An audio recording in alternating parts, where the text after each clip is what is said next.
हाँ तो दोस्तों, सबसे पहले ये अनपढ़ जाहिल गवार आदमी है, नरमादा है, इसकी बात सुनो पहले। ये वो चोरी नहीं हुई है, वो एक तरीके से भगवान श्री राम जी के यहां पर कृष्ण के रूप में एक यादव जने थे, उनकी जाति यादव थी, वो कृष्ण के रूप थे, तो जैसा माखन चुराते थे उसी तरीके से वो थोड़ा बहुत वो हुआ है, बाकी और कुछ नहीं हुआ। भगवान श्री राम और कृष्ण जी की दोस्ती है ये, इसको चोरी का नाम नहीं दीजिए। सनातन में कुछ चोरी नहीं होता। भगवान श्री नरेंद्र मोदी जी की सरकार है, इसमें कुछ चोरी नहीं होता। ये श्री राम जी और श्री कृष्ण जी का बालपन का खेल है। तो अगर एक यादव जाति के व्यक्ति ने भगवान श्री राम के यहां पर कुछ माखन के रूप में चुरा लिया तो उसको चोरी मत कहिए, ये दोस्ती है, इसलिए ये चोरी, सनातन में इसको चोरी नहीं कहा जाता है। ये वस्त्र से मत, इनकी महिमा अपरंपार है भगवान नरेंद्र मोदी जी की, और ये इतने चमत्कारी हैं, हम तो पहले ही बोल चुके हैं कि आप सिर्फ और सिर्फ 3 दिन ओम नरेंद्र मोदी नमः, ओम नरेंद्र मोदी नमः, ओम नरेंद्र मोदी नमः कहिए, चौथे दिन आप जो सोचेंगे वो हो जाएगा। ये इतना महाचमत्कारी मंत्र है। इस महाचमत्कारी मंत्र से कई लोग बहुत बड़े बड़े पदों पर पहुंचे। उसमें भगवान श्री नरेंद्र मोदी जी की इसी तरीके की मूर्ति रहेगी। ये मूर्ति सोने की, उनके कद के बराबर सोने की मूर्ति बनाने का प्रस्ताव है।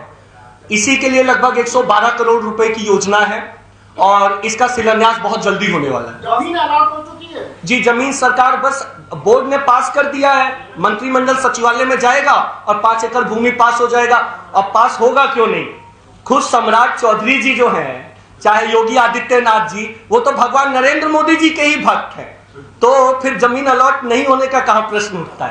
हाँ तो देख ली कैसे इस चूतिए ने, मेरे को मजबूरी में ये वर्ड यूज करना पड़ रहा है, इस चूतिए ने राम मंदिर में हुई चोरी को डिस्क्राइब करने के लिए हमारे आराध्य भगवान श्री राम और भगवान श्री कृष्ण, उनको भी नहीं छोड़ा है। मतलब एक तो उन्हीं के घर में चोरी करी है और उस चोरी में भगवान श्री राम और श्री कृष्ण को भी इन्वॉल्व कर दिया है। अरे चंदा चोरो, तुमने देश से चोरी कर करके देश को तो लूटा ही, भगवान को तो बख्श दो। मतलब ये किस तरह की, मतलब मैं क्या इनको अंधभक्त बोलूं, क्या बोलूं, मतलब समझ में ही नहीं आता। अनपढ़ जाहिल गवार, इसी को बोलते कि अनपढ़ हैं ये साले। सरकार को कुछ नहीं चाहिए, ऐसे अनपढ़ लोग ही चाहिए। क्यों? उनको ऐसे लोग ही चाहिए, उनकी वाहवाही करे, वाहवाही करे। अरे भाई देखो तो सही, वो हमारे हिंदू देवताओं को, देवी देवताओं को कैसे अपमान कर रहे हैं। और अभी तक भाजपा ने मतलब भाजपा पार्टी ने इसके खिलाफ क्या कंप्लेन करी है? वैसे तो बुलडोजर चला देते हैं।